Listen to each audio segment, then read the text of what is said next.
Exciting to be here. Well, as Mark said, I am the founder and the faculty of the Khan Academy. We're a very bureaucratic organization. And as he said, I started off, just a little background on me. I kind of have a techie background, a math background, and then I sold out and I became an analyst at a hedge fund. But while I was an analyst at a hedge fund, I always had this little bit of an itch to teach, and no one believes me, but my motivation for working at a hedge fund, I didn't even know.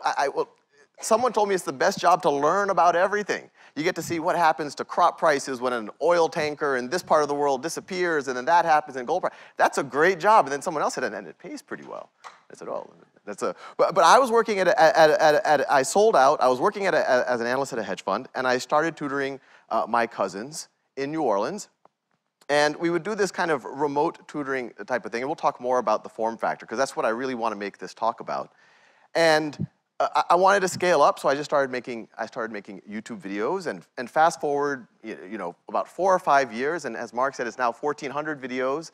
I started just doing algebra, and after about 70 videos, I said, gee, that's algebra, and this was kind of a part-time thing for me. And then I said, well, maybe I could do pre-algebra too. And then another 70 videos later, I said, that's pre-algebra. I'll do trigonometry and maybe calculus. And maybe I'll do arithmetic, and I'll do physics. And before we know it, fast forward, there's 1,400 videos, like Mark had mentioned. And the YouTube people told me that it's now the most used open course video library definitely on YouTube. More views than MIT and Stanford and Berkeley. And as far as I know, the internet. And this is all from,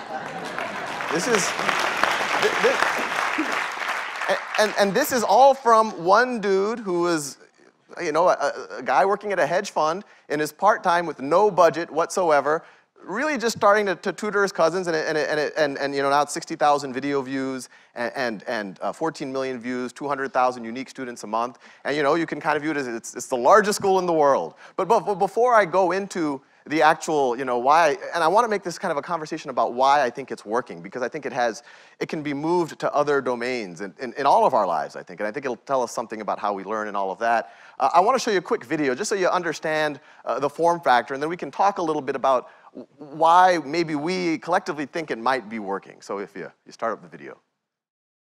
4x squared squared plus 2 times the product of both terms. 2 times 4x squared times y squared plus y squared, this term.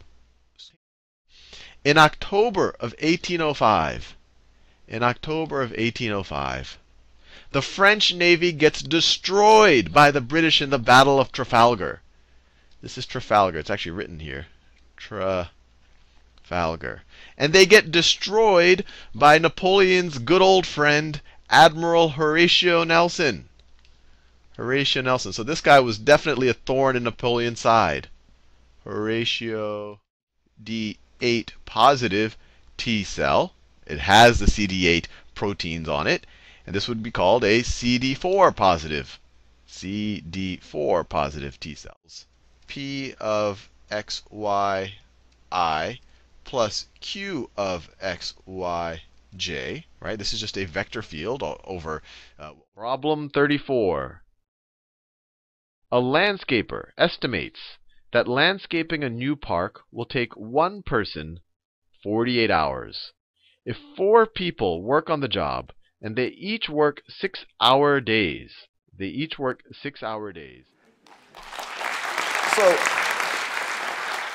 and I'm curious, and don't feel free, I'm very open to the negative feedback. What are the things, if you just were to compare that to your experience when you might have been exposed to some of those same concepts, either when you learned it in high school or in college, or even if you've watched some of the other online video libraries out there, what are the things that stood out to you that were a little different? Any? I can fast forward.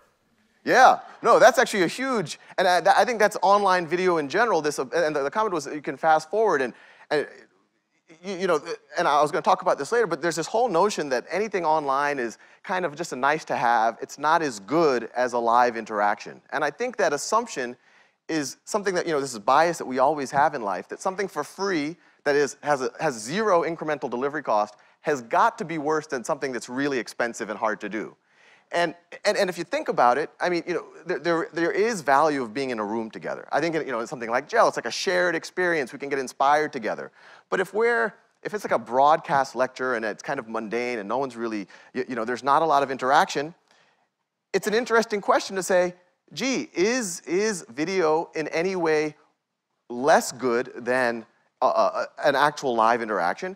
And because you can pause, you can repeat it, you don't have to take notes, it is actually something that, as far as I can tell, better in every way. You watch it on your own terms, whenever you want to watch it. If you don't understand a concept, you can watch a previous video. You can look on Wikipedia and see what that word meant. So yeah, that is one of the, and I would say that's general of all online video, not just the Khan Academy. Any other things that just kind of popped out when you saw those videos? Yep. You didn't have to worry about pleasing the teacher. In other words, you weren't distracted by the social interaction, you're just listening for your own benefit. Right. So the comment was that you're not worried about pleasing the teacher, you're just doing it for your own benefit. And that's actually, when I started like my teaching career, and it's full time now, I quit my job in September, I was tutoring my cousins and I was doing it remotely. They were in New Orleans, I was in Boston, now I'm in Northern California.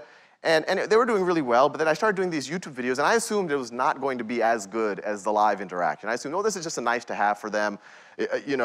Maybe other people will watch it, and I kind of said, it's a little bit of a legacy. Maybe my great-grandchildren might be able to learn calculus from these videos. So I just thought it would be a nice thing to put out there. But the first point of feedback I got from my cousins, and it was a little bit of a backhanded compliment, is that you're better on YouTube than you are in person. And after a little bit of, not being defensive about that, I think they were saying exactly this. When we had the live interaction, the one-on-one session, that's stressful for the student. That's stressful. I was, do you get this? And they might kind of get it. It might be like an 80% understanding of it, but they don't want to waste my time. And I'm their cousin. I'm volunteering. And they don't want me to judge them in any negative way. So, yeah, I get it. But that's bad information for me. I'll move on to the next concept. They're stressed out the whole time. They want this whole interaction to be over. But with this, you're not afraid to ask the question. The question literally is, you go to that, as Mark said, there's 1,400 videos. You're like, you know what, I'm a little shaky on negative numbers even though I'm in calculus. There's no way in a traditional classroom that you'll have the guts to raise your hand and say, wait, what a negative times, why is that you can't do that. But now, YouTube, you can kind of pause the videos and let me go watch the video, just to make sure I understand that properly. Any other things popped out? Right here.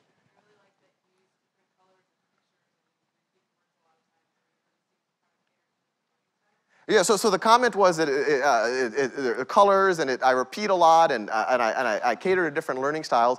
And I'll throw out another one. I think it's related. Is that you don't see me, you don't see the teacher. And I'll tell you, but you can hear me, exactly. And I'll tell you why I did it. I want to make it sound like I'm this, grand designer and I had all of this, interesting ideas in mind. I did it initially because I did not have a video camera. And I thought, well, when I did it with my cousins in New Orleans, they didn't see me either. But it seemed to be working with them. All they heard was my voice on the speakerphone, and we had like a shared notepad. We were using Yahoo Doodle at the time, and if I wrote something, they would see it. If they wrote something, I would see it. And we made I just like, I don't know if there's like a movement against or for whiteboards, but I hate whiteboards. I think black is just like, there's this emptiness. It's just like the universe, and then you can start kind of putting in little bits of, and it seems like such a subtle thing, but for me, like, that one video where you see the white background, it's kind of like a struggle for me. I need that clean, like literally a clean slate. But I did it because it worked with my cousins, and I didn't have a video camera. But as soon as I put it out there like that, the feedback I immediately got from people on YouTube is, it feels intimate. Even though they know that it's a recording and I'm not really there, they said it actually feels like you're sitting next to me, tutoring me. It doesn't feel like, think about the other experience where I'm all the way over here, at a chalkboard, and the next step, and I'm projecting over to you, and you're distant, you're not in any way connected with the teacher. When you have kind of this voice in your head, it feels intimate. And actually some people have said it feels even more. It feels like not only are we sitting next to you, it feels like you're actually in my brain. That and even more, I've actually gotten several people say that when I take the exam, as soon as it when I think in other domains, I have a normal voice. But as soon as I see a calculus problem, it's like, well, and the next, and you hear, so it's, any other notions? Yeah. The audio is consistent, unlike in a classroom where, the teacher turns around and you can't hear. Oh yeah, no, that's another thing. That's that is actually one of my motivations for doing is before I started, I looked at a lot of the stuff. I'm not the first person putting videos. I looked at the MIT stuff, which I think is great, and I was like, it was the video camera was at that same seat. I went to MIT, and it's like the same seat I used to sit in and like fall asleep in, and like. And sometimes, and I think it's tremendous what they did. I don't know if anyone realizes the history of this open course thing. In like 2000 or 2001 was all happening. Every other university was thinking about a for-profit model, distance learning. MIT said, no, everything's for free. So I think it's like this hugely awesome thing they did, but it's hard to see what's going on in the classroom. And the other feedback I get is that the lecture is actually distracting. We naturally want to engage with the human eyes and the hands, and that's what you want to look at. You don't want to look at the math. And when the professor's there, that's what you look at, and you get disengaged and all. Any other, here you go. Go at your own speed, exactly. You can go exactly. Some people they've written little apps that actually will speed up or slow down the actual without changing the pitch. Well, I mean, you have to ask the class. Oh yeah, exactly. Exactly, and that's the thing that shocked me. I thought this is for my cousins, they can fill in their blanks. But over and over again, I got letters from gifted students and parents saying that this allowed my students, and people with learning disabilities, and people with attention deficit disorder saying that, and so it's all of these things that just kind of fell into place. And I'll tell you, kind of the other thing that I think makes it very different is it's just conversational. And some of it is because the form factor it feels like I'm next to you. I get to kind of chat about it with you, as opposed to being pedantic and sitting at a board. And the next step, I can be very natural. And the other, a lot of people say, how do you prepare for these videos? And can I have a transcript, or can I have and what I say is, there is none. Like when I turn on the video, it is literally a train of thought process. It isn't scripted in any way. And I started doing that actually out of laziness. It's for my cousins. What do I care? Actually, a few of the videos, I actually answer telemarketer calls during the video. And but the takeaway, and all of these things I've done out of laziness, I now can say, oh, this is brilliant and all. But the takeaway that people love to see, and you never get to see it anywhere else. I mean, just like reflect back on your entire education career, everything you saw was the finished product. The professor, when they teach that concept to you, they had done that problem 20 times before. They reviewed the solution manual, and they just give you the finished product. They just like, oh, you're an idiot if you just don't immediately do step A, B, C, and D. But when you watch these videos, and I guarantee you like 95% of the videos, when I'm doing it on screen, I have never seen the problem before. And every now and then, I make mistakes. I forget a negative sign, or I go down a path that was not the right path. This is probably the single issue I get the most emails about. People say it makes me comfortable with mathematics. It allows me to see the art. It allows me to see someone who looks like they know what they're doing, but they too stumble every now and then. They sometimes go down the wrong path, and you can kind of see out loud the thought process of going through this. And the one thing, Mark said, tell us about what you really think makes Khan Academy stand out, and why it seems to have struck a chord with people. And I think it's kind of an artifact of how my own brain works. I don't know whether I was exposed to something or this is just how I learned to learn, but I cannot process anything unless it's distilled down into really, really, really simple nuggets. And it's almost obvious by the time, and it was almost difficult when I was in school to be like, if you just gave me a formula and said, just apply that formula, steps A, B, and C, my brain just started, it can't do it. And so I would like fall behind in class, because I'd wanted to play with the equations and make connections and understand why it was interesting and what it's really saying about the universe. But later on, obviously, that became a huge asset, because in 11th grade, when you get exposed to a concept, you're like, oh, well, I invested all that time in 8th grade. And this concept that they're saying is a new concept, that's just that 8th grade concept, and they're just rebranding it a little bit, and now it just looks like this 11th grade concept. And while this is, all my peers who are, smarter than me, are getting stuck memorizing things and not knowing what they're doing, and then forgetting things the week after. It's like, this is frustrating. So if I had to say the single biggest goal in the Khan Academy is to try to deliver things the way I wish it was delivered to me. you get the intuition from the beginning. I will not make a video unless I have an intuition on the concept. The best example is on entropy. I'm not like, when I went through my education, I wasn't like the thermodynamics jock. So I didn't really, I could do the problems and I could get the question right. But I said, I'm going to make a video on entropy. And I was like, I know how to, the steps, but none of these textbooks are really doing the job, doing the trick, and really letting me know what entropy really is. And I have just a suspicion that they're not saying, so I literally, I took 2 weeks off, and I just pondered it. And I called every professor, everybody, everyone who I could talk to, and I said, let's go have a glass of wine about entropy. And after about 2 weeks, it clicked in my brain. I was like, now I'm ready to make a video on entropy. So if there's one takeaway from the Khan Academy, is that it's just narrowly focused on intuition. And just to show you, and really reinforce the point that I think, and it wasn't obvious from the get-go, that this is not just a nice to have. This isn't just something that might make an A- student into an A student or an A+ student. I want to read some of the letters. And I get on the order of now, I get like a couple hundred letters a day from students and teachers and homeschoolers around the world now. The content's actually being distributed in offline servers into Ethiopia and places where they can't even find teachers. But these comments, I mean, some of them are nice and funny and simple, but some of them really speak to, there's a deep hunger for this type of thing, and it's just not being addressed. This is a comment on a calculus video. First time I smiled doing a derivative. This person did a derivative, and then they smiled. I remember AP Calculus. No one was smiling.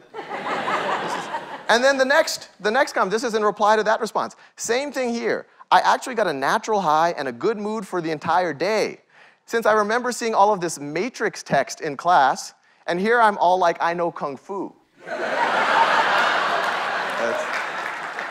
And the underlying theme here, I used to think when I went through my career that only like math geeks like me and Mark, we're the only type of people that like to understand things, that everyone else just wants to, but the takeaway here is that everyone, I don't care whether you're the math geek or whether you are the kid who's about to drop out or you're the kid who thought they hated mathematics, when you actually learn something, really learn something, not just learn the steps and jump through the hoops, when you really learn something, it's arguably the highest high any human being can have.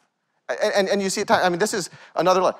This is an excerpt. My eldest kid is dancing around in my room here because she is so excited that she finally found someone that teaches like this. She did a math problem, and then she danced.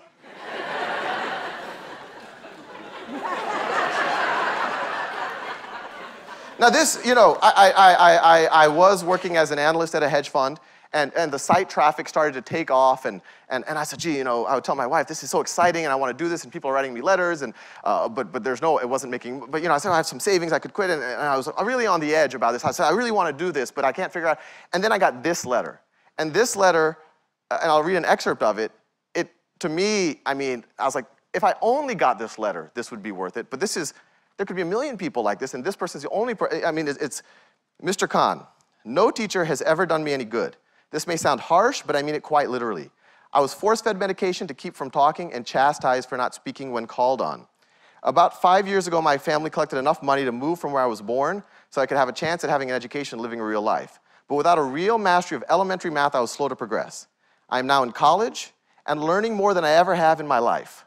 But an inadequate math background has been holding me back. I found the Khan Academy in June of 2009, so it's like a year ago. Right after I completed Math 141, a college algebra course. I've spent the entire summer on your YouTube page, and I just wanted to thank you for everything you're doing. This is a godsend. Last week, I tested for a math placement exam, and I'm now an honors Math 200. Now, the next sentence is the one that really got me. This is on a placement exam. This isn't on like the regular exam you have in class where you know what you're studying for. This is like all of mathematics. This is on the placement exam, the entrance placement exam. No question was answered incorrectly on the placement exam. This was a kid who had basic deficiencies in mathematics, and they watched YouTube videos for summer, and they did not get one question wrong. I can say without any doubt you've changed my life and the lives of everyone in my family. I mean, you read that, you're like, okay, screw the hedge fund world. So that I'll thank all of y'all.